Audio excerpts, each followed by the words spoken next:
Iran যুক্তরাষ্ট্র চলমান উত্তেজনা এবং তার আনুষাঙ্গিক প্রভাব নিয়ে মার্কিন জনমতে একটি স্পষ্ট চিত্র ফুটে উঠেছে কুইনিপিয়াক বিশ্ববিদ্যালয়ের সাম্প্রতিক জরিপে।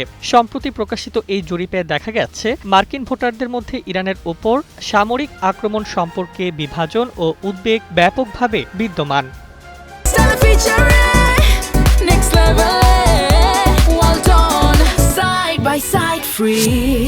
জরিপ অনুযায়ী বর্তমানে ৫৩% মার্কিন নাগরিক ইরানের বিরুদ্ধে সরাসরি সামরিক হস্তক্ষেপের বিপক্ষে। তারা মনে করেন যুদ্ধের জটিলতা ও সম্ভাব্য মানবিক ক্ষতি বিবেচনা করে সরাসরি হুমকি মোকাবেলার পরিবর্তে কূটনীতি ও অর্থনৈতিক চাপ ব্যবহার করা উচিত। বিপরীতে ৪০% ভোটার এই ধরনের আক্রমণ সমর্থন করছেন। তবে জরিপে এটি স্পষ্ট উঠে এসেছে মার্কিন স্থলসেনা বা গ্রাউন্ড ফোর্স ইরানে পাঠানোর বিষয়ে জনমত অত্যন্ত কঠোর। ৩/৪ বেশি মানুষ এই ধরনের পদক্ষেপের বিরুদ্ধে, কারণ তারা মনে করেন এটি যুক্তরাষ্ট্রের জন্য বিপজ্জনক হতে পারে। ইরানের সাথে সম্ভাব্য সংঘাতের সুদূর প্রসারী ফলাফলের প্রতি জনগণের উদ্বেগও লক্ষণীয়।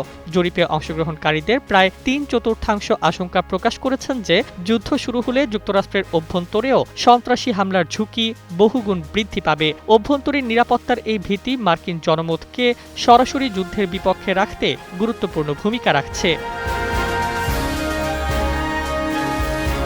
মধ্যপ্রাচ্যে যুক্তরাষ্ট্রের প্রধান মিত্র ইসরায়েলকে কেন্দ্র করে মার্কিন ভোটারদের প্রতিক্রিয়াও মিশ্র। জরিপে দেখা গেছে ৪০% ভোটার মনে করছেন যুক্তরাষ্ট্র ইসরায়েলকে প্রয়োজনের তুলনায় বেশি সমর্থন দিচ্ছে। তবে ঠিক সমান সংখ্যক অর্থাৎ আরও ৪৪% ভোটার মনে করেন ইসরায়েলকে প্রদত্ত সমর্থন যথাযথ ও ভারসাম্যপূর্ণ। এই সমতা ইঙ্গিত দিচ্ছে যে ইসরায়েল ইস্যুতে মার্কিন সমাজ এখন প্রায় সমান দুই ভাগে বিভক্ত। বিশ্লেষকরা বলছেন বর্তমান পরিস্থিতি মার্কিন সরকারের জন্য জটিল চ্যালেঞ্জ তৈরি করছে। জনমত স্পষ্টভাবে যুদ্ধের প্রতি সতর্কতা এবং অভ্যন্তরীণ নিরাপত্তার উদ্বেগের প্রতি ইঙ্গিত দিচ্ছে, যা সামরিক সিদ্ধান্ত ও কূটনৈতিক নীতি নির্ধারণে প্রভাব ফেলতে পারে।